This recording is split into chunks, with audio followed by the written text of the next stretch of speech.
Hanggang sa huling araw ng bar exam, todo suporta ang mga magulang sa kanilang anak. May report si Joshua Garcia.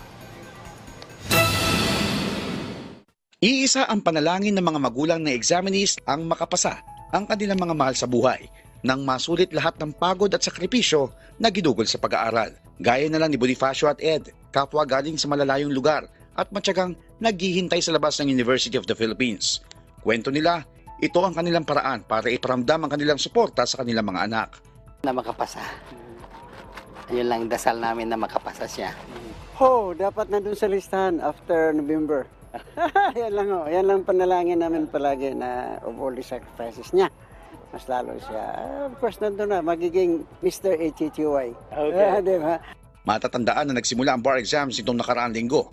Ayon sa huling tala sa official Facebook post ng Supreme Court, nasa mahigit 10,000 examinees ang kumuha ng pagsusulit sa mga universidad at kolehiyo sa iba't ibang panig ng bansa. Inaasahan naman na lalabas ang resulta sa Disyembre ngayong taon. Joshua Garcia para sa Morning Show ng Bayan, Rise and Shine, Pilipinas.